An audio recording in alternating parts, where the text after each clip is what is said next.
Daniel, capítulo 1. Era o 3º ano do reinado de Joaquim em Judá, quando o rei Nabucodonosor da Babilônia declarou guerra a Jerusalém e sitiou a cidade.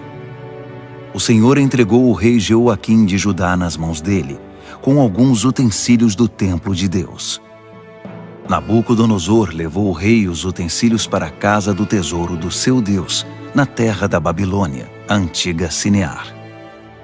O rei ordenou a Aspenaz, chefe de pessoal do palácio, que escolhesse alguns israelitas da família real e da nobreza, jovens que fossem saudáveis e de boa aparência, inteligentes e de boa formação, de potencial para cargos de liderança no governo, gente de elite, e lhes ensinasse a língua e a cultura da Babilônia. O rei ordenou também que servissem a eles o mesmo cardápio do rei. Comiam do bom e do melhor e o mais fino vinho. Depois de 3 anos de treinamento, assumiriam cargos na corte do rei. 4 homens de Judá, Daniel, Ananias, Misael e Azarias, estavam entre os escolhidos. O chefe de pessoal do palácio deu a eles nomes babilônicos. Daniel passou a chamar-se Beltesazar. Ananias foi chamado Sadraque. Misael foi chamado Mesaque. E Azarias foi chamado Abed-nego. Mas Daniel decidiu que não iria ficar impuro com a comida do rei, nem beber o vinho dele. Por isso pediu ao chefe de pessoal do palácio que o autorizasse a não comer do cardápio do rei. Pela graça de Deus, o chefe de pessoal do palácio gostou de Daniel e autorizou, mas o advertiu. Tenho medo que meu senhor, o rei, possa fazer. Foi ele quem determinou esse cardápio. E se perceber que vocês não estão saudáveis como os outros, vai pedir minha cabeça. E então Daniel apelou ao responsável que havia sido designado pelo chefe de pessoal do palácio para cuidar dele, de Ananias, Misael e Azarias. Faça uma experiência conosco por 10 dias. Traga apenas vegetais e água.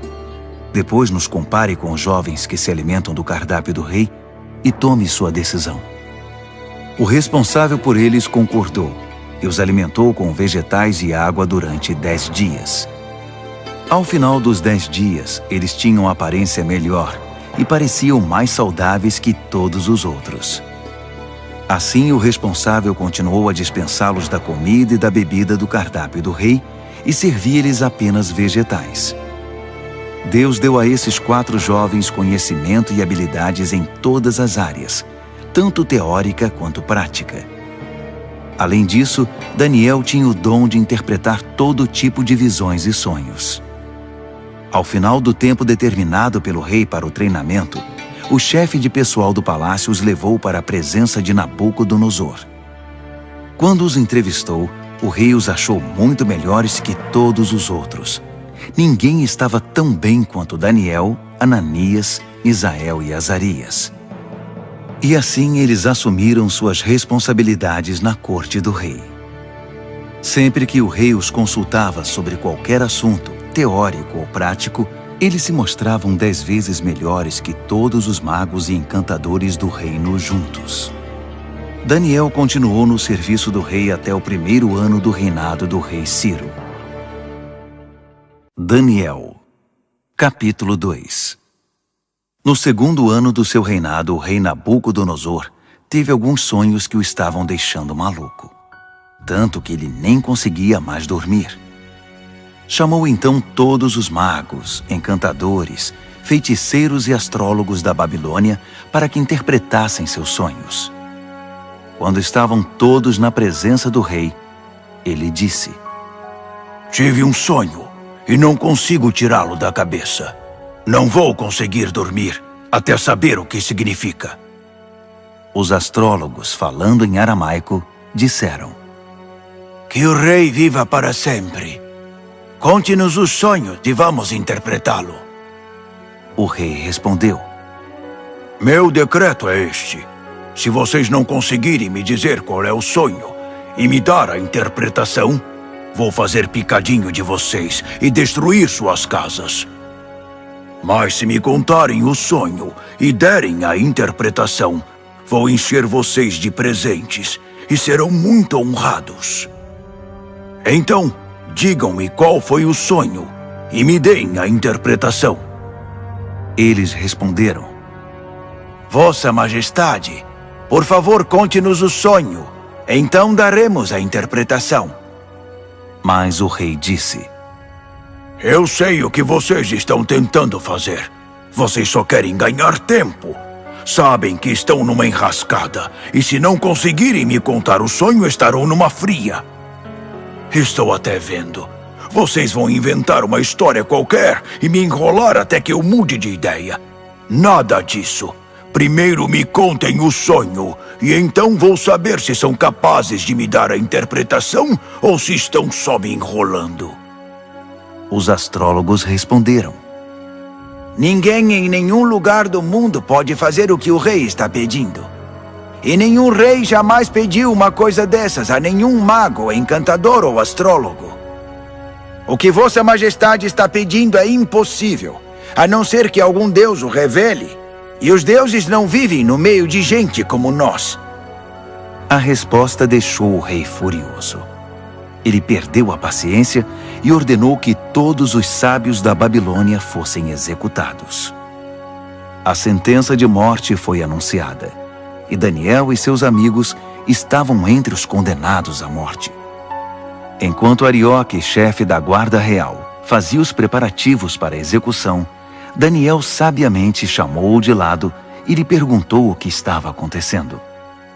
Por que o rei deu uma ordem como essa, tão de repente? Arioque explicou a razão de tudo, e Daniel foi procurar o rei, pedindo um pouco de tempo para que pudesse interpretar o sonho. Daniel foi para casa e contou a seus amigos, Ananias, Misael e Azarias, o que estava acontecendo. Ele pediu que orassem ao Deus dos céus por misericórdia, para solucionar o mistério, e assim poderem escapar da morte. Naquela noite, a solução do mistério foi revelada a Daniel numa visão. Daniel louvou ao Deus dos céus, dizendo: Bendito é o nome de Deus para todos sempre. Deus é sábio e todo-poderoso. Ele muda as estações e conduz a história. Escolhe reis e também os depõe. Ele dá tanto a sabedoria quanto o discernimento. Ele abre as profundezas, revela os segredos, conhece o que há na escuridão. A luz transborda dele.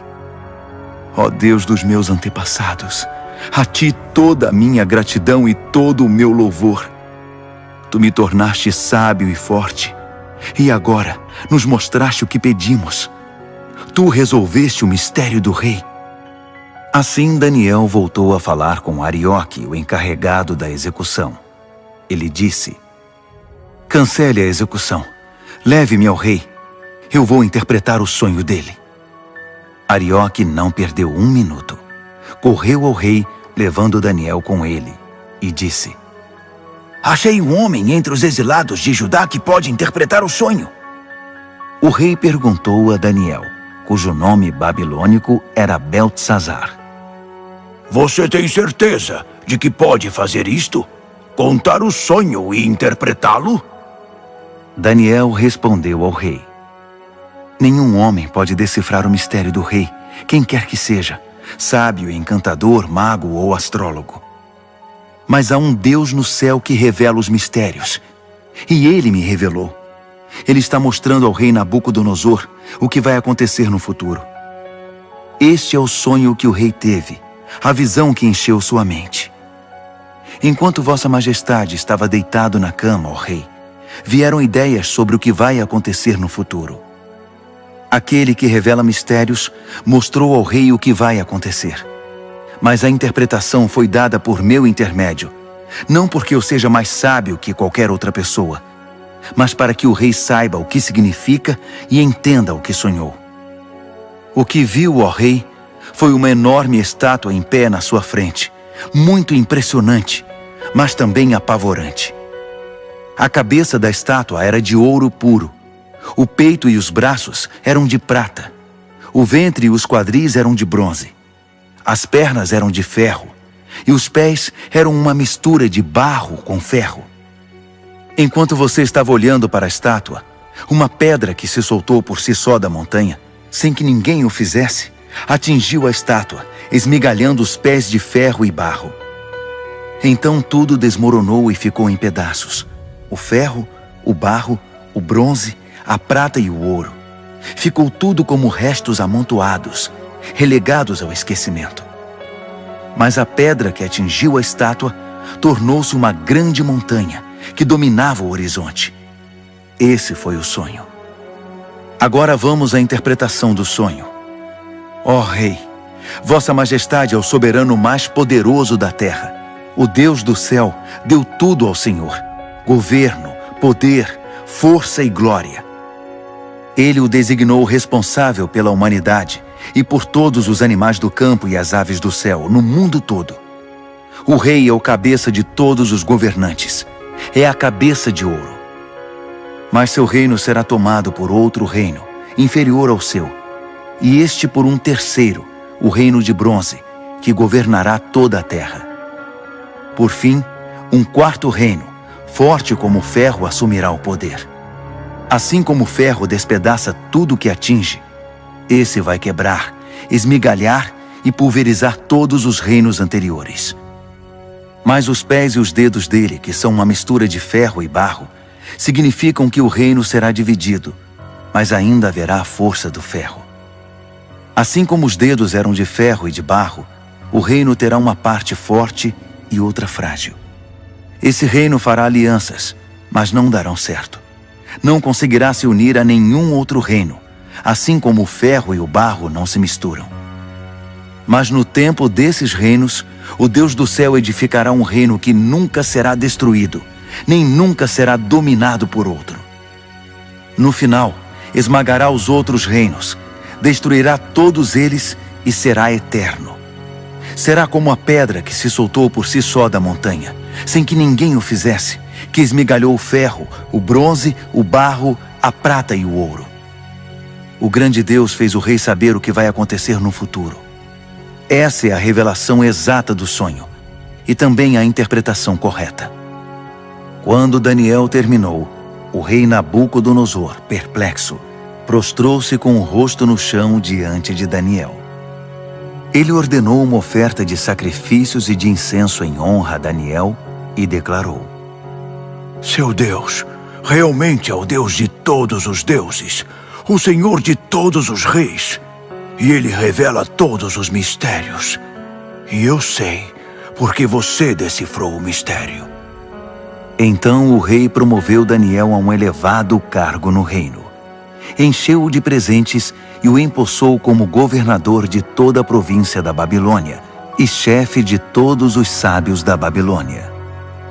A pedido de Daniel, o rei designou Sadraque, Mesaque e Abednego para postos administrativos em toda a Babilônia, enquanto Daniel permaneceu no palácio real.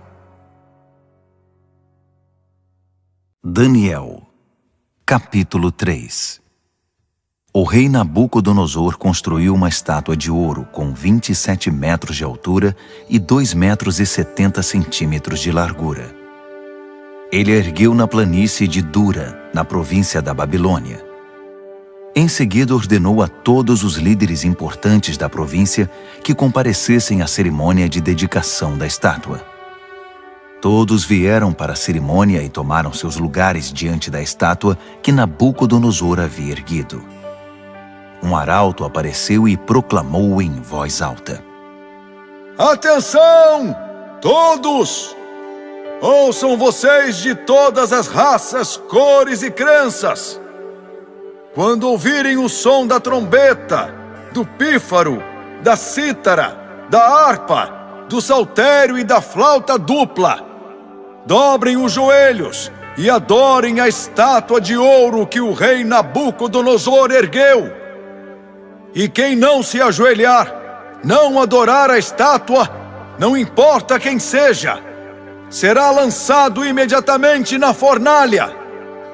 O som começou a tocar. Todos os instrumentos musicais da Babilônia e gente de todas as raças, cores e crenças dobraram os joelhos e adoraram a estátua de ouro que o rei Nabucodonosor havia erguido. Foi então que os astrólogos da Babilônia se manifestaram e acusaram os judeus.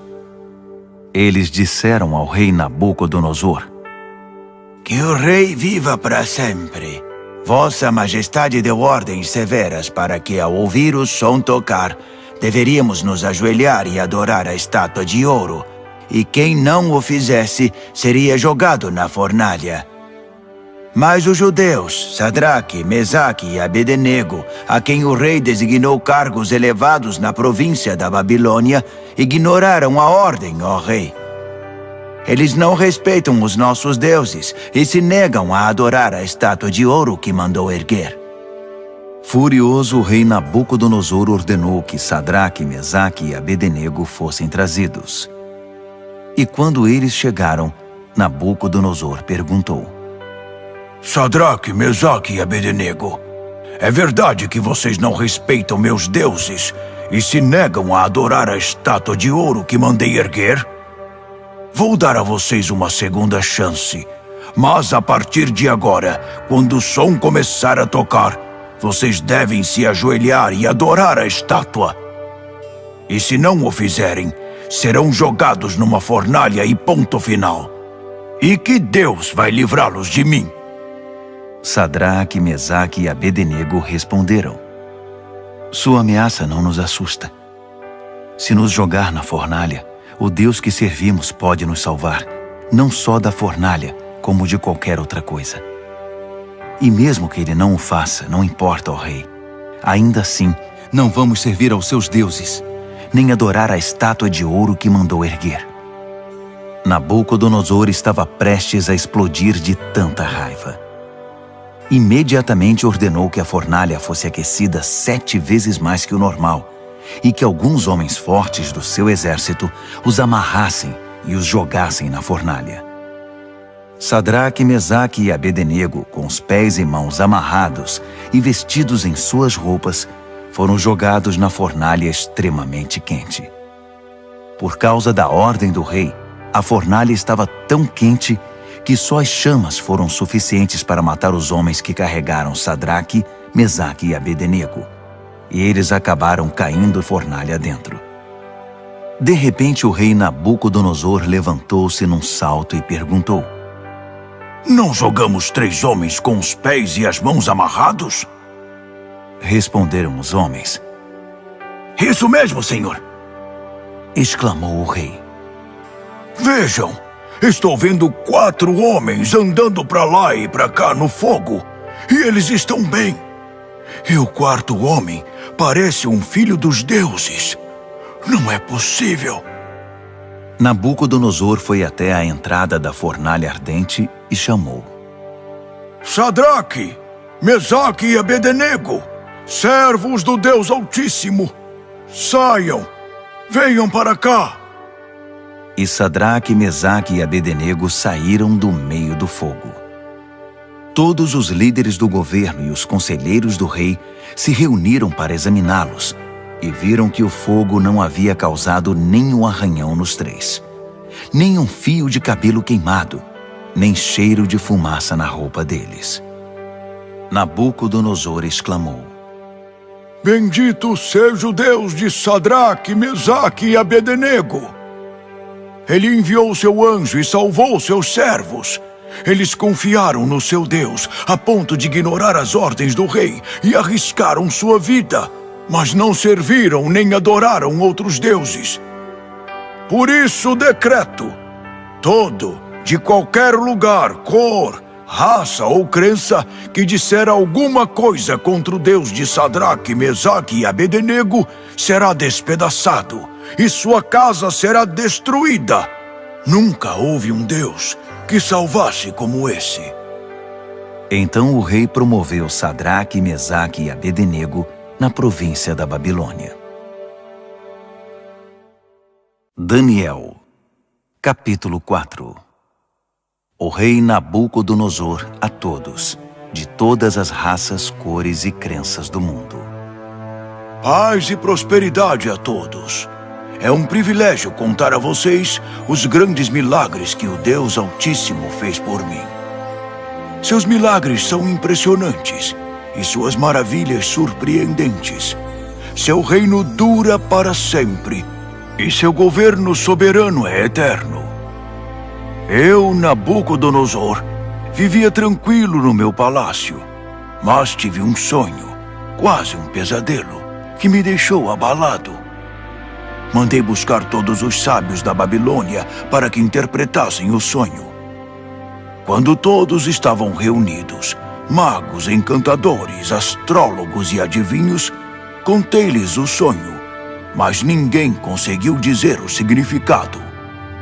Mas veio Daniel, um homem cheio do Espírito Santo divino, e contei a ele o sonho. O seu nome babilônico é Beltesazar, assim chamado em homenagem ao meu Deus. Beltesazar, eu disse, chefe dos magos, sei que você é um homem cheio do Espírito Santo divino e que não há mistério que você não consiga desvendar. Ouça este sonho que eu tive e interprete-o para mim. Isto foi o que vi deitado na minha cama. Havia uma grande árvore no centro do mundo. Eu olhei e a árvore cresceu, tornando-se maior ainda. Seu topo alcançava o céu e era visto de todos os lugares da terra. Suas folhas eram belas e seus frutos fartos, produzindo comida suficiente para todos. Os animais se abrigavam debaixo dela e as aves faziam ninhos nos galhos. Todo mundo dependia dela. E enquanto eu ainda estava deitado, vi também isto. Um anjo desceu do céu e ordenou: derrubem a árvore, cortem seus galhos, arranquem suas folhas e espalhem seus frutos. Caçem os animais que estão debaixo dela e espantem os pássaros de seus galhos, mas deixem o toco e as raízes presos com ferro e bronze junto à relva do campo. Deixem que ele seja molhado pelo orvalho do céu e se alimente de capim com os animais. Que ele perca a mente humana e seja como um animal, e assim seja até que se passe 7 tempos. Os anjos anunciam esse decreto, as santas sentinelas trazem essa sentença, para que todos que vivem saibam que o Deus Altíssimo tem domínio sobre os reinos dos homens. Ele conduz tudo conforme seu querer, e de gente simples faz poderosos. Isso é o que eu, rei Nabucodonosor, sonhei. Beltesazar, agora é sua vez de interpretar o sonho para mim. Ninguém entre os sábios da Babilônia conseguiu ver sentido algum nele, mas tenho certeza de que você pode interpretá-lo, pois é cheio do Espírito Santo divino. Daniel, Beltesazar, ficou tão apavorado por um momento que nem conseguia falar. Disse o rei: Beltesazar, fique calmo. Não deixe que o sonho e a interpretação o assustem. Disse Beltesazar: meu senhor, gostaria que esse sonho fosse sobre seus inimigos e a interpretação para seus adversários. A árvore que você viu e que cresceu e ficou tão alta que o topo alcançava o céu, visível dos 4 cantos da terra. A árvore de folhagem viçosa e fartos frutos, suficiente para todos. A árvore sob a qual os animais buscavam refúgio e na qual as aves faziam seus ninhos. É o Senhor, ó Rei. Vossa Majestade é a árvore. Você cresceu e ficou forte. Sua Majestade atinge o céu e seu governo se estende aos 4 cantos da terra. E os anjos que desciam do céu proclamando: derrubem a árvore, destruam-na, mas deixem o toco e suas raízes na terra, presos com ferro e bronze junto à relva do campo. Deixem que ele seja molhado pelo orvalho do céu e que se alimente de grama com os animais durante 7 tempos. Isso, ó Rei, também se refere ao Senhor. Significa que o Deus Altíssimo proclamou uma sentença contra o rei. Será tirado do convívio dos homens e viverá com os animais. Se alimentará de capim como os bois e se molhará com o orvalho do céu. Isso durará 7 tempos, e o Senhor aprenderá que o Deus Altíssimo tem o domínio dos reinos dos homens e conduz tudo conforme seu querer. A parte sobre o toco da árvore e suas raízes que são deixados, significa que seu reino ainda será devolvido, depois que o Senhor reconhecer que é Deus quem tem domínio sobre tudo. Portanto, ó rei, aceite meu conselho. Abandone seus pecados e comece a viver diferentemente. Deixe essa vida de maldades, viva com justiça e cuide dos necessitados e desamparados. Só assim o Senhor continuará a viver tranquilo. Tudo isso aconteceu ao rei Nabucodonosor.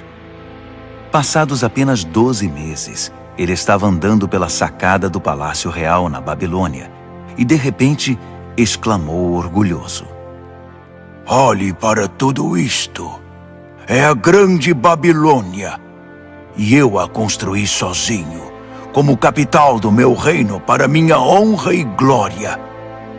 Assim que as palavras saíram da sua boca, ouviu-se uma voz do céu: Esse é o decreto contra você, rei Nabucodonosor.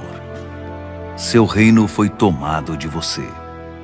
Você será tirado do convívio dos homens, viverá com os animais do campo e comerá capim como boi. A sentença é para 7 tempos, o suficiente para você aprender que o Deus Altíssimo tem domínio sobre os reinos dos homens e põe no trono quem Ele quer. Isso aconteceu imediatamente. Nabucodonosor foi tirado da convivência dos homens, comeu capim como boi e se molhou com o orvalho do céu. Seu cabelo cresceu como as penas da águia, suas unhas como as garras do falcão. Ao final daquele período, eu, Nabucodonosor, olhei para o céu, recobrei o juízo e bendisse o Deus Altíssimo, agradecendo e glorificando ao Deus que vive para sempre. Seu domínio dura para sempre, seu reino nunca será decadente. A vida na terra é insignificante. Deus faz tudo conforme seu querer. Ninguém pode opor-se à sua vontade. Ninguém pode questioná-lo ou desafiá-lo. Ao mesmo tempo em que recobrei o juízo, recuperei a majestade e a glória do meu reino. Todos os líderes e gente importante vieram me ver. Fui restabelecido como rei no meu reino e me tornei maior que antes. E é por isso que eu, Nabucodonosor, canto e louvo ao Rei do céu. Tudo o que ele faz é justo, e ele o faz da maneira certa. Ele sabe como tratar gente orgulhosa e tem o poder para torná-los humildes. Daniel, capítulo 5. O rei Belsazar convidou 1000 de seus nobres para um grande banquete. O vinho era muito bem servido. Então Belsazar, que já estava alto por causa do vinho, ordenou que as taças de ouro e prata que seu pai Nabucodonosor havia tomado do templo de Deus em Jerusalém fossem trazidas para que ele, seus nobres, suas mulheres e concubinas pudessem beber nelas. Quando as taças de ouro e prata foram trazidas, o rei, os nobres e aquelas mulheres começaram a usá-las. Beberam seu vinho e, já bêbados, louvaram seus deuses de ouro, prata, bronze, ferro, madeira e pedra. Naquele exato momento, os dedos de uma mão humana apareceram e começaram a escrever na parede rebocada do palácio, na parte mais iluminada. Quando o rei viu a mão escrevendo na parede, ficou pálido, muito assustado. Suas pernas ficaram bambas, tremiam sem parar, e os joelhos batiam um no outro. Ele gritou para que chamassem os encantadores, os astrólogos e os adivinhos, e prometeu: Quem conseguir ler esta escrita na parede e me disser o que significa, será famoso e rico. Ganhará um manto de púrpura e uma bela corrente de ouro, e será o terceiro mais importante do reino. Todos tentaram, mas ninguém conseguiu enxergar um sentido nas palavras escritas na parede. Ninguém conseguia entender o que estava escrito, muito menos interpretá-lo.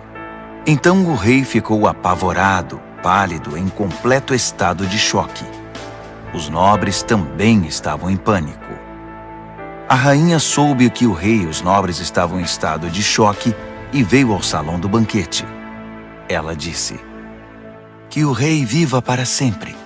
Não se assustem, não fiquem aí sentados pálidos desse jeito. Há um homem no reino que é cheio do Espírito Santo divino.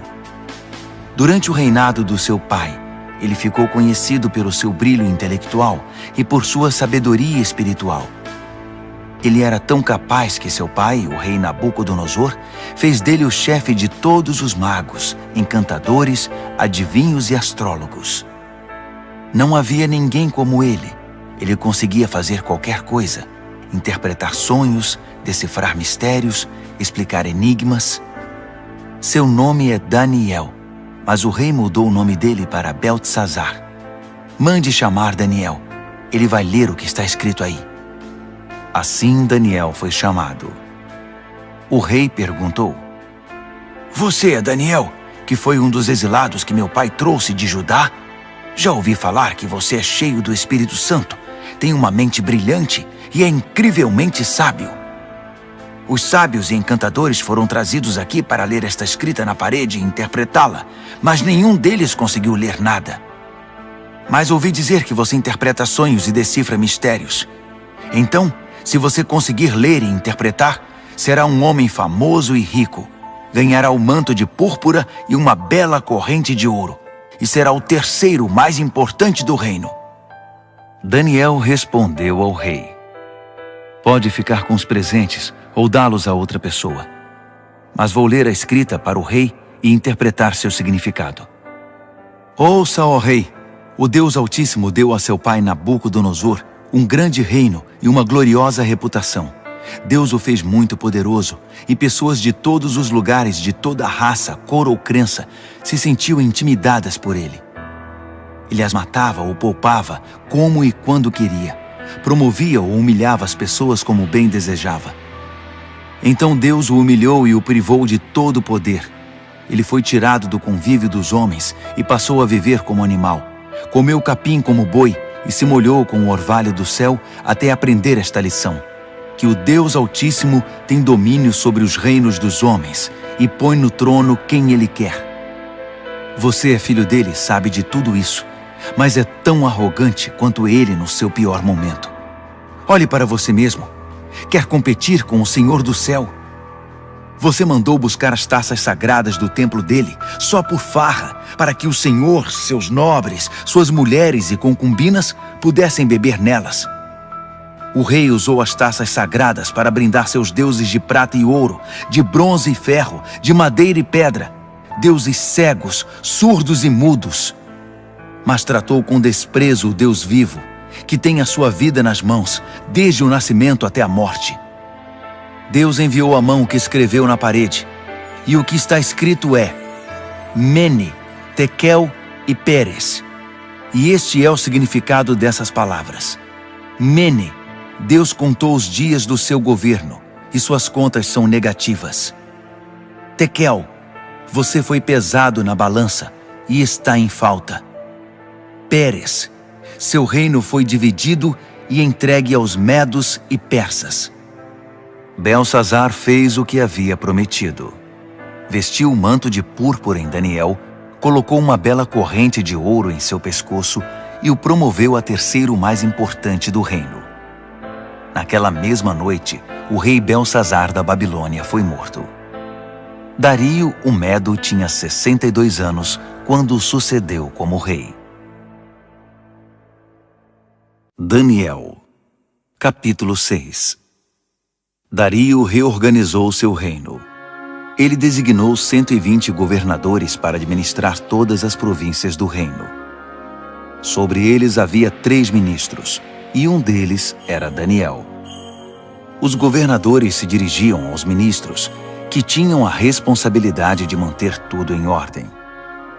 Mas Daniel era cheio de vitalidade e tinha uma inteligência tão superior aos outros ministros e governadores que o rei decidiu designá-lo responsável por todo o reino. Os ministros e governadores se reuniram para ver se descobriam algum ponto fraco de Daniel que pudesse usar contra ele, mas não conseguiram nada. Ele era exemplar e absolutamente confiável. Não conseguiram achar nenhuma evidência de negligência ou má conduta. Após inúmeras tentativas, desistiram e disseram: Nunca vamos descobrir nada contra esse Daniel, a não ser que inventemos alguma acusação e tramemos algo contra ele. Assim, os ministros e governadores tramaram contra ele e foram ao rei dizer: Rei Dario, que viva para sempre! Nós, ministros, governadores e todos os principais oficiais, nos reunimos e concordamos em que o rei deveria promulgar o seguinte decreto: durante os próximos 30 dias, ninguém deve orar a nenhum outro deus ou homem exceto ao rei. Qualquer um que desobedecer será lançado na cova dos leões. Promulgue esse decreto ao rei e assine-o para que seja revogável, com inscrição em pedra, conforme todas as leis dos medos e dos persas. E o rei Dario assinou o decreto. Daniel soube que esse decreto havia sido promulgado, mas continuou a orar como sempre fazia. Sua casa tinha janelas no andar de cima, voltadas para Jerusalém. 3 vezes ao dia, ele se ajoelhava ali em oração, agradecendo e louvando a Deus. Os conspiradores vieram e o viram orando, pedindo a ajuda de Deus. Imediatamente foram ao rei e o lembraram do decreto. O rei não assinou uma lei proibindo qualquer pessoa de orar a qualquer deus ou homem, exceto ao rei durante 30 dias? E qualquer pessoa que fosse apanhada fazendo isso seria jogada na cova dos leões? O rei confirmou. Com certeza, como inscrição em pedra, conforme todas as leis dos medos e dos persas. Então eles disseram: Daniel é um dos exilados judeus. Ignora sua ordem e desafia sua lei. Ele ora 3 vezes ao dia. O rei ficou desconcertado e tentou de todas as formas livrar Daniel da complicação em que o havia colocado. Ele pensou nisso o dia todo. Mas os conspiradores voltaram. Lembre-se, ó rei, é uma lei conforme todas as leis dos medos e dos persas. Irrevogável. O rei cedeu e ordenou que Daniel fosse trazido e jogado na cova dos leões. Mas ele disse a Daniel: Seu Deus, a quem você é tão leal, vai livrar você desta situação. Uma pedra foi colocada sobre a entrada da cova. O rei selou a pedra com seu anel e com os anéis de todos os seus nobres, porque não podia ser revogado. O rei voltou para o palácio, mas não comeu nem conseguiu dormir. Passou a noite preocupado. Ao romper do dia, ele se levantou e foi depressa à cova dos leões. Quando chegou perto, chamou o aflito: Daniel, servo do Deus Altíssimo! Será que seu Deus, a quem você serve tão fielmente, livrou você dos leões? Daniel respondeu: Que o rei viva para sempre! Meu Deus enviou seu anjo que fechou a boca dos leões para que não me fizessem nenhum mal. Fui considerado inocente diante de Deus e também diante do Senhor, ó rei, pois não fiz mal algum ao Senhor. Quando o rei ouviu essas palavras, ficou muito feliz. Ele ordenou que Daniel fosse retirado da cova. Depois que ele saiu, verificou-se que não havia nenhum arranhão sequer. Ele havia confiado em seu Deus. Então o rei ordenou que os conselheiros que tinham conspirado contra Daniel fossem jogados na cova dos leões, com suas mulheres e filhos. Antes mesmo de chegar ao fundo da cova, os leões já os agarraram e os despedaçaram. O rei Dario divulgou esta proclamação a todos na terra, de qualquer raça, cor e crença. A paz esteja com vocês. Muita paz. Decreto que o Deus de Daniel seja adorado e temido em todo o meu reino. Ele é o Deus vivo e permanece para sempre. Seu reino nunca é destruído. Seu governo continua eternamente. Ele é o Salvador e o Redentor. Ele realiza milagres impressionantes nos céus e na terra. Ele livrou Daniel do poder dos leões. Daniel foi muito bem tratado no restante do reinado de Dario e também no reinado seguinte, de Ciro, o persa.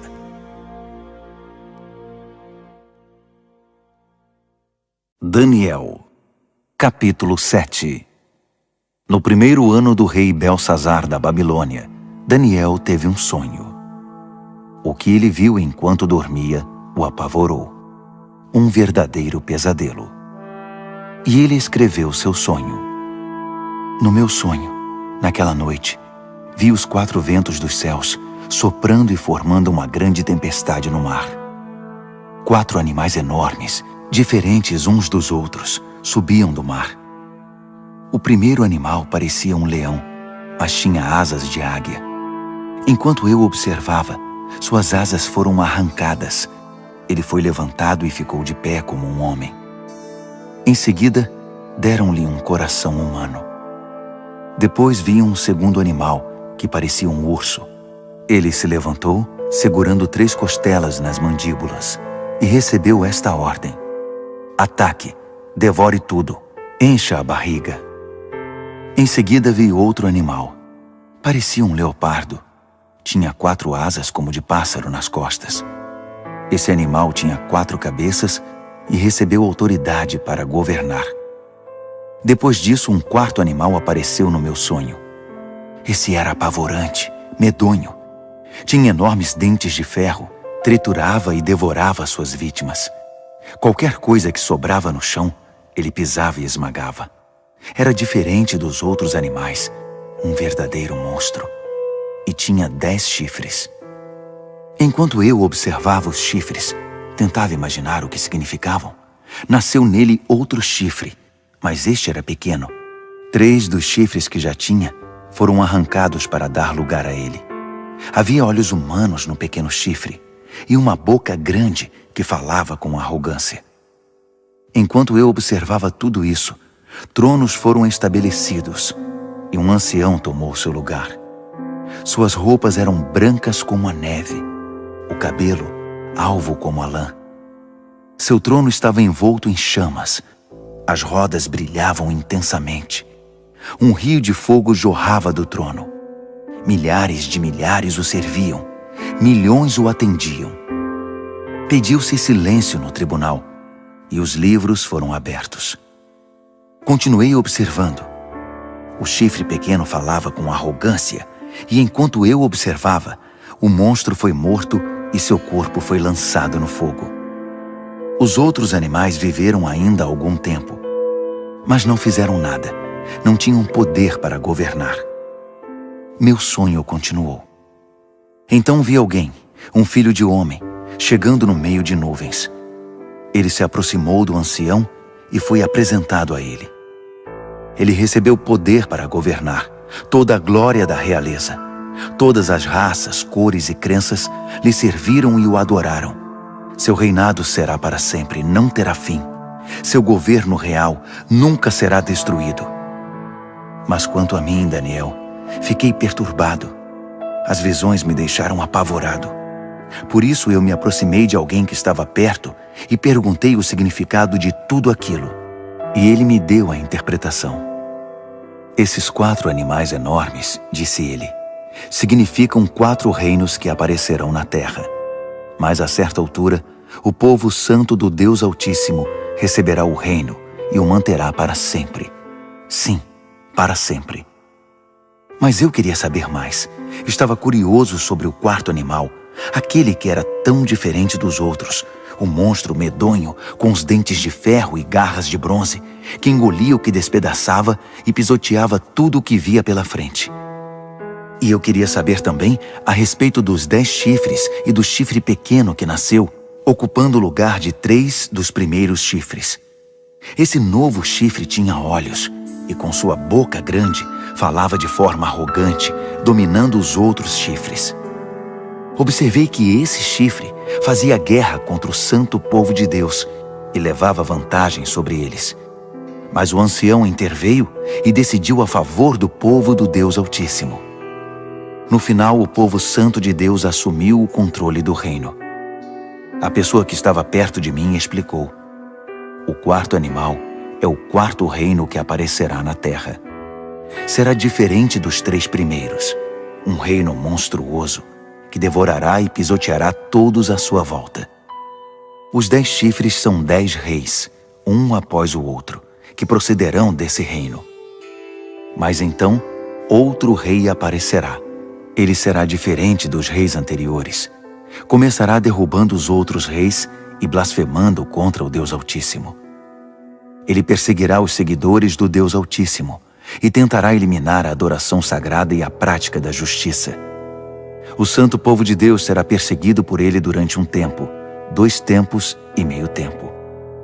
Mas quando for feito silêncio no tribunal, o chifre não terá mais o seu poder e será destruído definitivamente. O governo real, a autoridade e a glória de todos os reinos debaixo do céu serão entregues ao povo do Deus Altíssimo, e esse governo durará para sempre. Todos os outros governantes irão servir e prestar obediência a ele. O sonho acabou assim, e eu, Daniel, continuei chocado, como alguém que tinha acabado de ver um fantasma, mas guardei tudo para mim. Daniel, capítulo 8. No 3º ano do reinado de Belsazar, eu, Daniel, tive outra visão. Era a 2ª visão. Nessa visão, eu me vi em Suzã, a capital da província de Elão, diante do canal Ulai. Ao olhar em volta, fiquei surpreso de ver um carneiro diante de mim.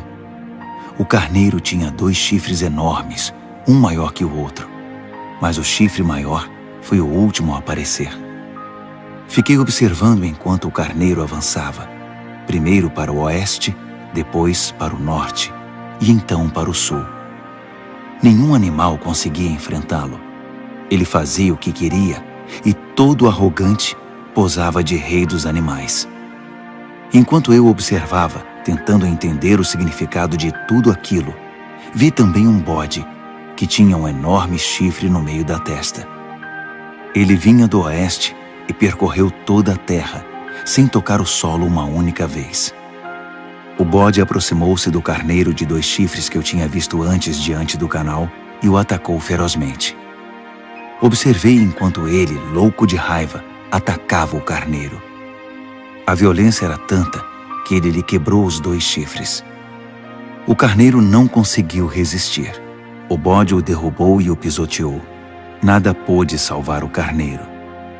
Então o bode tornou-se cada vez mais arrogante, e no auge do poder, seu chifre imenso se quebrou, e 4 outros chifres enormes surgiram no lugar, apontando para o norte, o sul, o leste e o oeste.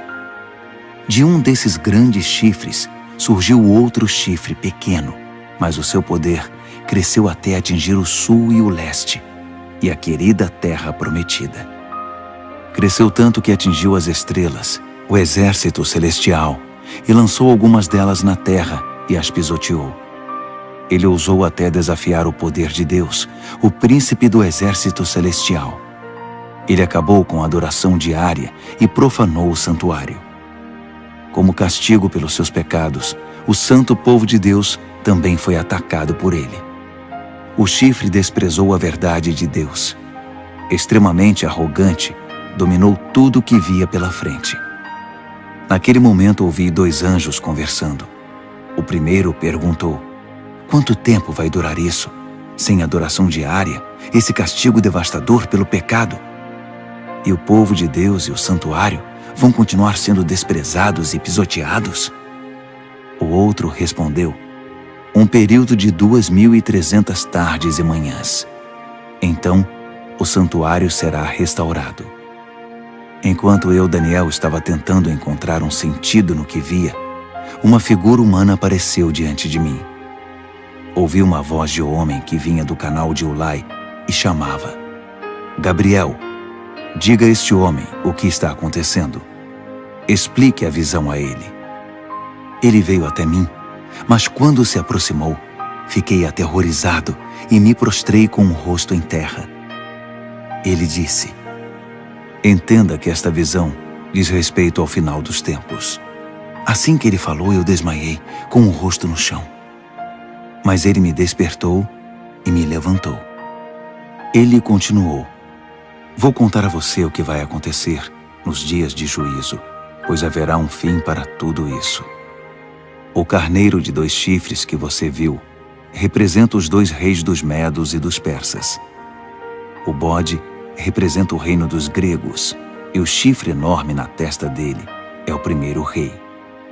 Os 4 chifres que surgiram no lugar dele, depois que foi quebrado, são os 4 reis que virão depois dele, mas sem o mesmo poder. Quando o reinado deles estiver no fim e as rebeliões se intensificarem, surgirá um rei cruel, um mestre da maldade. Seu poder aumentará imensamente. Ele será arrogante, de fala autoritária, fazendo exatamente o que quer. Derrubará poderosos e santos por todos os lados. Suas ações criminosas vão se multiplicar. E como vão? Ele vai achar que é invencível e vai se livrar de todos os que cruzarem seu caminho. Mas quando enfrentar o príncipe dos príncipes, será esmigalhado, mas não por mãos humanas. A visão das 2.300 tardes e manhãs é precisa, mas confidencial. Então, mantenha-a em segredo. Refere-se ao futuro distante. Eu, Daniel, acabado, esgotado por alguns dias, finalmente encontrei forças para voltar ao trabalho e tratar dos negócios do rei. Mas continuei apavorado com a visão, pois não conseguia entender coisa alguma. Daniel, capítulo 9. Dario, filho de Xerxes, da linhagem dos Medos, tornou-se rei da Babilônia. No primeiro ano do seu reinado, eu, Daniel, meditava nas Escrituras, e de acordo com a mensagem do Eterno ao profeta Jeremias, Jerusalém teria de ficar em ruínas durante 70 anos. Recorri ao Senhor Deus em busca de uma resposta. Orava com dedicação e sinceridade. Jejuava, vestia pano de saco e me ajoelhava nas cinzas. Derramei meu coração e abri minha alma para o Eterno, meu Deus. Ó Senhor, grande e soberano Deus, Tu nunca falhas em cumprir a Tua aliança. Nunca desistes daqueles que Te amam e obedecem ao que ordenas. Mas nós pecamos de todas as formas possíveis. Cometemos pecados terríveis, fomos rebeldes, enganamos e pegamos atalhos para fugir dos Teus caminhos. Fizemo-nos de surdos diante dos Teus servos, os profetas, que pregaram Tua mensagem aos nossos reis e líderes, aos nossos pais e a todo o povo da terra. Tu fizeste tudo certo, Senhor, mas tudo o que temos a apresentar é culpa e vergonha, todos nós, o povo de Judá, os cidadãos de Jerusalém, Israel no exílio e em todos os lugares por onde fomos espalhados, por ter Te traído. Ah, sim, fomos envergonhados publicamente, todos nós, nossos reis, líderes, pais, diante do mundo.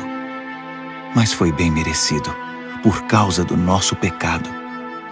A Tua compaixão é nossa única esperança, ó Senhor, o nosso Deus, porque na nossa rebeldia abrimos mão dos nossos direitos. Não prestamos atenção em Ti quando nos disseste como deveríamos viver, nem obedecemos ao ensinamento proclamado por Teus servos, os profetas. Todos nós em Israel optamos por Te ignorar. Desprezamos Tuas instruções para fazer apenas o que era do nosso agrado. E agora estamos pagando por isso. A maldição expressa claramente na revelação feita a Moisés, servo de Deus, agora está fazendo efeito entre nós. É o salário do nosso pecado contra Ti. Fizeste a nossos governantes o que prometeste fazer. Trouxeste desgraça sobre nós em Jerusalém, a pior já registrada. E como estava escrito na revelação de Deus a Moisés, a catástrofe foi total. Nada foi poupado.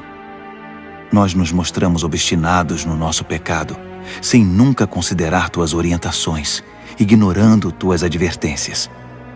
Assim, com razão, deixaste que a desgraça viesse sobre nós com tudo. Tu, ó Eterno, Tens todo o direito de fazer isso, pois nós te ignoramos de maneira persistente, com muita culpa no cartório. Ó Senhor, Tu és nosso Deus, pois livraste Teu povo da terra do Egito numa grande demonstração de poder. O povo ainda fala nisso. Confessamos que pecamos, que vivemos uma vida de maldades. Como sempre tens agido, consertando as coisas e endireitando as pessoas. Por favor, afasta Tua grande ira contra Jerusalém, que é a Tua cidade, Teu santo monte. Sabemos que foi por culpa nossa que isso aconteceu. Tudo por causa do nosso pecado e do pecado de nossos pais. E agora, estamos envergonhados diante de todos. Somos motivo de zombaria na nossa vizinhança. Por isso, ouve, ó Deus, esta oração sincera do Teu servo. Tem misericórdia do Teu santuário arruinado. Age de acordo com o que és, não segundo o que somos. Atende nossa oração, ó Deus. Abre os olhos e observa a nossa cidade arruinada, a cidade chamada pelo Teu nome. Sabemos que não merecemos Tua atenção. Nosso apelo é a Tua compaixão. Esta oração é nossa única esperança. Senhor, ouve-nos. Senhor, perdoa-nos. Senhor, olha para nós e faz alguma coisa. Senhor, não nos desprezes. Tua cidade e Teu povo são chamados pelo Teu nome. Defende Teus interesses. Enquanto eu derramava meu coração, confessando meu pecado e o pecado do meu povo Israel, orava e apresentava toda a minha vida diante do Eterno e intercedia pelo santo monte do meu Deus. Enquanto eu estava mergulhado na oração, Gabriel, o ser semelhante a um homem, aquele que eu tinha visto numa visão anterior, aproximou-se de mim, voando como uma ave na hora da adoração da noite. Ele se pôs diante de mim e disse: Daniel, vim esclarecer as coisas. Assim que você começou sua oração, a resposta foi dada, e agora estou aqui para entregá-la. Você é muito amado, por isso, ouça com cuidado para entender o significado da revelação. 70 semanas estão decretadas para seu povo e sua santa cidade, como forma de conter a rebelião, dar fim ao pecado, arrancar o crime pela raiz, estabelecer a justiça para sempre, cumprir a profecia e ungir o lugar santíssimo. Aqui está o que você precisa entender. Desde o momento em que a ordem for dada para a reconstrução de Jerusalém, até a vinda do líder ungido, haverá 7 semanas. A reconstrução levará 62 semanas, incluindo a construção de ruas e muros. Serão tempos difíceis. Depois das 62 semanas, o líder ungido será morto. É o seu fim. A cidade e o santuário serão arruinados pelo exército do novo líder que chegar. O fim virá de repente, como uma onda enorme. Haverá guerras até o fim, e a desolação estará na ordem do dia. Então, no período de 1 semana, ele fará muitas alianças importantes. Mas na metade dessa semana, ele acabará com a adoração e as orações. No lugar da adoração, irá se instalar a besta da profanação, que permanecerá ali até finalmente ser destruída. Daniel, capítulo 10. No 3º ano do reinado de Ciro, rei da Pérsia, uma mensagem veio a Daniel, cujo nome babilônico era Beltesazar. A mensagem era verdadeira e falava de uma grande guerra. Ele entendeu, pois seu significado veio por revelação. Durante aqueles dias, eu, Daniel, guardei luto por Jerusalém durante 3 semanas. Comi apenas comida simples, sem tempero, e não comi carne nem bebi vinho. Não tomei banho nem me barbeei até que tivessem passado as 3 semanas. No dia 24 do 1º mês, eu estava de pé diante do grande rio, o Tigre. Levantei os olhos e, para minha surpresa, vi um homem vestido de linho, com um cinto de ouro puro na cintura. Seu corpo brilhava como se fosse esculpido de pedra preciosa. A face era radiante, e os olhos, vivos e penetrantes como tochas. Os braços e pernas reluziam como bronze polido, e sua voz soava como um grande coral. Eu, Daniel, fui o único a vê-lo. Os homens que estavam comigo, embora não estivessem vendo, foram tomados de medo e correram para se esconder, temendo o pior. Quando fiquei sozinho depois dessa visão, abandonado pelos meus amigos, meus joelhos ficaram bambos e o rosto pálido, sem força nenhuma. Quando ouvi o som da sua voz, não resisti e desmaiei. Caí com o rosto no chão. Mas uma mão me tocou e me pôs sobre as mãos e os joelhos. Daniel, ele disse, homem de valor, Deus ama você demais. Levante-se e preste muita atenção à minha mensagem. Fui enviado para falar dela a você. Quando ele disse isso, eu me levantei, mas não conseguia parar de tremer. Fique tranquilo, ele continuou. Não tenha medo. Quando você decidiu se humilhar para receber entendimento, sua oração foi ouvida, e eu me dispus a vir até aqui. Mas fui impedido pelo anjo, que é o príncipe do reino da Pérsia, e isso me atrasou por 3 semanas. Mas Miguel, um dos anjos supremos, veio em meu socorro e ficou ali com o anjo, que é o príncipe da Pérsia. Estou aqui para ajudar você a entender o que vai acontecer com seu povo, pois a visão fala do futuro. Enquanto ele falava, fiquei só olhando para o chão. Não conseguia dizer nada. E fui surpreendido por algo parecido com uma mão humana que me tocou os lábios. Então abri a boca e comecei a falar. Quando vi, fiquei apavorado. Minhas pernas ficaram bambas. Eu não conseguia me mexer. Como é possível que eu, um humilde servo, fale com alguém como o Senhor? Estou completamente paralisado. Mal consigo respirar. Aquele ser, que parecia humano, me tocou outra vez e me deu forças. Ele disse, não tenha medo. Fique em paz. Você é amado demais. Tudo vai ficar bem. Tenha coragem. Seja forte. Enquanto ele ainda falava, veio-me coragem e retomei as forças. Então eu disse, pode falar, porque o Senhor me deu forças. Ele disse, você sabe por que vim aqui? Preciso voltar para lutar contra o anjo que é o príncipe da Pérsia. E depois que eu o tirar do caminho, chegará o anjo que é o príncipe da Grécia. Mas antes deixe-me contar a você o que está escrito no livro da verdade. Ninguém me ajuda na minha luta contra esses seres, a não ser Miguel, o anjo, que é o príncipe de vocês. Daniel, capítulo 11. Eu tenho ajudado da melhor maneira possível, desde o 1º ano do reinado de Dario, rei dos Medos. Mas agora deixe-me dizer como estão as coisas. Outros 3 reis da Pérsia aparecerão, e depois deles um 4º rei, que será muito mais rico que os outros. Quando ele achar que já tem poder suficiente, ganho com sua riqueza, declarará guerra contra o reino da Grécia. Nesse momento, aparecerá um rei poderoso, que dominará um enorme território e conduzirá tudo como bem entender. Mas no auge do seu poder, quando tudo estiver aparentemente bem, seu reino se dividirá em 4 partes, norte, sul, leste e oeste. Mas seus herdeiros não receberão nada.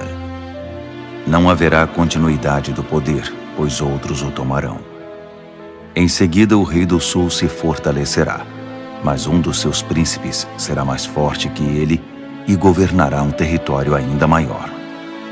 Depois de alguns anos, os dois se tornarão aliados, e a filha do rei do sul se casará com o rei do norte para consolidar o acordo. Mas a influência dela enfraquecerá, e seu filho não sobreviverá. Ela, seus servos, seu filho e seu marido serão traídos. Algum tempo depois, alguém da família real aparecerá e assumirá o trono. Ele assumirá o comando do exército, invadirá o norte e alcançará grande vitória.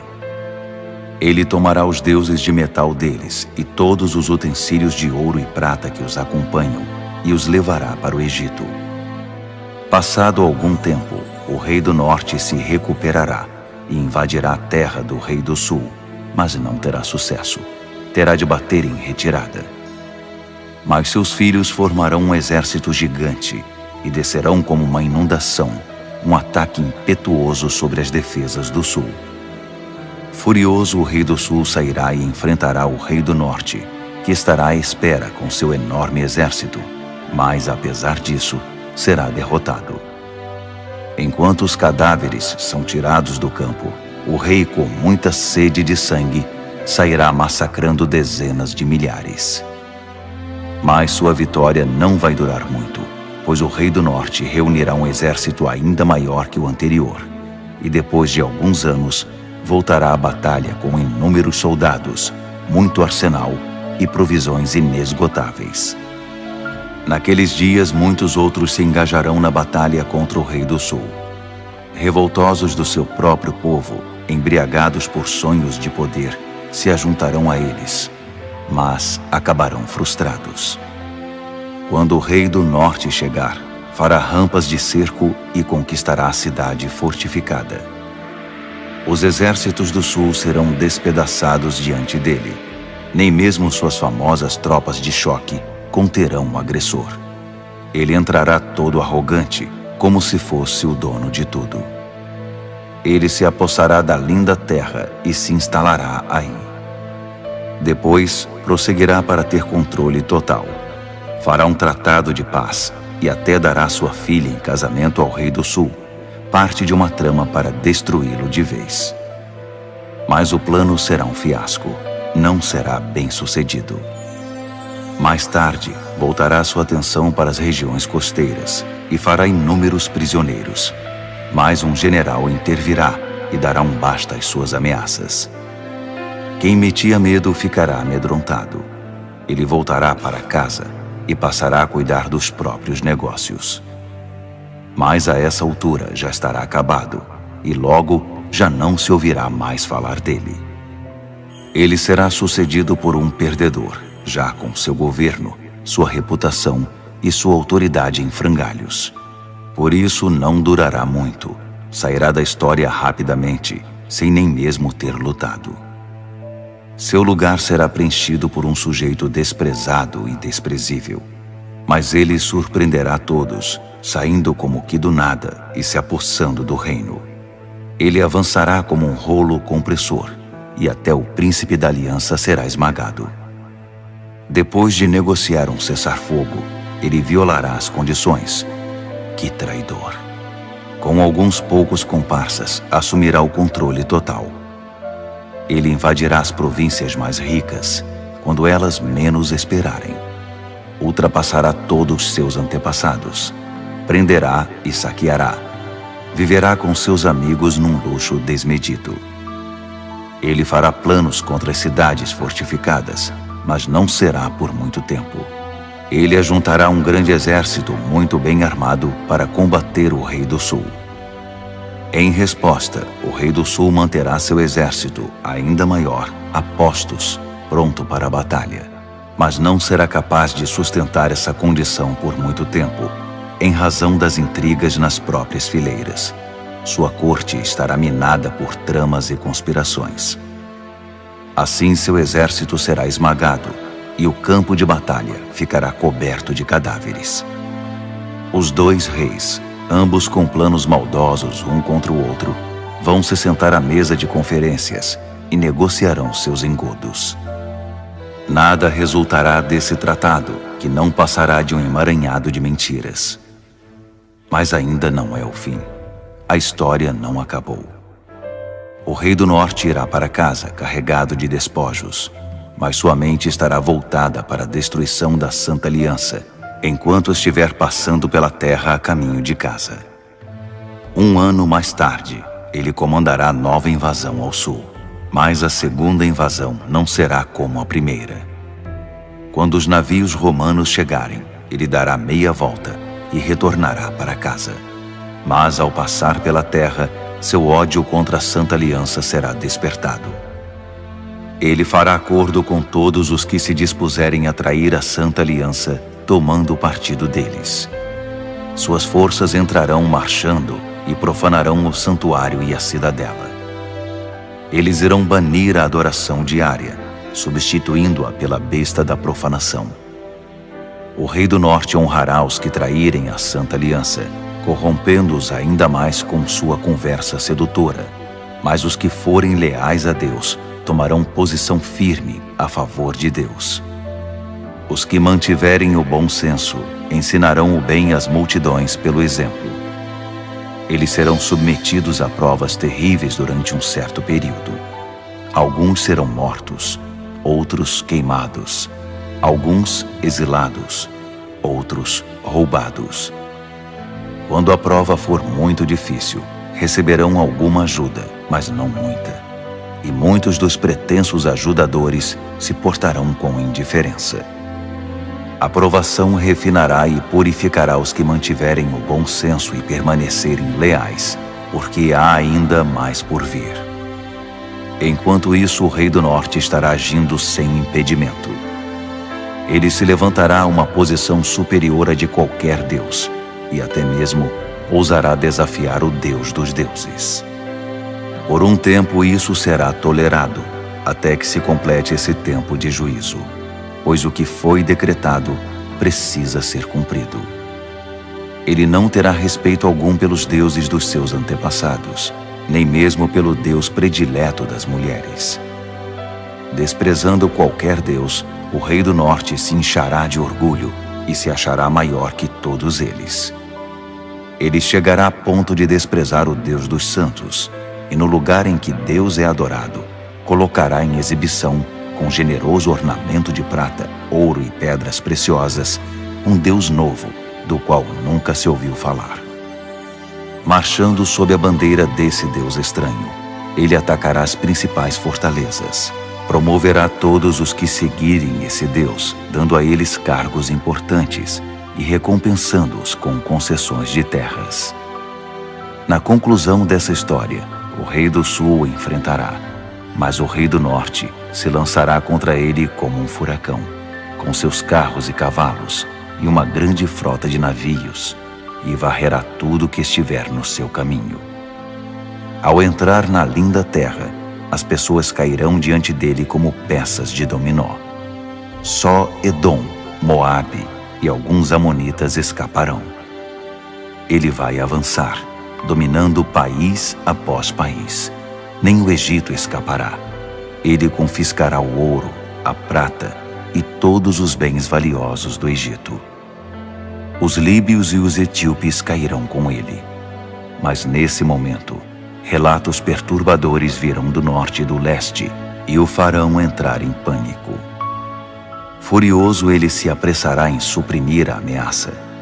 Mas assim que armar suas tendas entre o mar Mediterrâneo e o Monte Santo, inúmeras tendas reais, ele encontrará seu fim.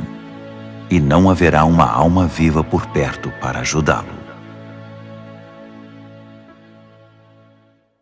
Daniel, capítulo 12. Esse será o momento quando Miguel, o grande anjo, que é o príncipe defensor do seu povo, entrará em cena.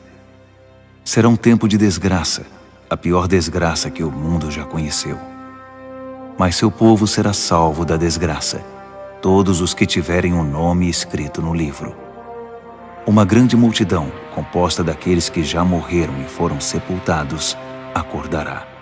Alguns para a vida eterna, outros para a vergonha eterna. Homens e mulheres que viveram de forma sábia e justa brilharão como a noite sem nuvens, repleta de estrelas. E os que conduziram outras pessoas ao caminho certo brilharão como estrelas para sempre. Este é um relato confidencial, Daniel, para seus olhos e ouvidos somente. Mantenha-o em segredo. Guarde o livro fechado à chave até o final. Nesse ínterim, haverá uma busca frenética para se tentar entender o que está acontecendo. Enquanto eu, Daniel, ouvia tudo isso, apareceram 2 seres, um do lado do rio em que eu estava e o outro do outro lado. Um deles perguntou a um terceiro homem vestido de linho que estava acima das águas do rio: até quando vai continuar essa história intrigante? O homem vestido de linho, que estava acima das águas do rio, levantou as mãos para o céu. Ouvi quando ele jurou solenemente pelo Eterno que seria 1 tempo, 2 tempos e meio tempo, e que quando o opressor do povo santo fosse derrubado, a história chegaria ao seu final. Ouvi tudo isso claramente, mas não entendi. Por isso perguntei: Senhor, pode me explicar isso? Continue a fazer o que está fazendo, Daniel. Ele disse: a mensagem é confidencial e será guardada a chave até o fim, até que tudo chegue à sua conclusão. O povo será purificado e renovado, mas os maus continuarão sendo maus, sem ter a menor ideia do que está acontecendo. Já os que viverem de forma sábia e justa entenderão tudo. A partir do momento em que a adoração diária for abolida do templo e a besta da profanação for introduzida no seu lugar, vão se passar 1290 dias. Abençoados os que persistirem pacientemente durante os 1335 dias. E você prossiga em sua jornada, sem ficar ansioso ou preocupado. Fique tranquilo. Quando tudo tiver passado, você se levantará para receber sua recompensa.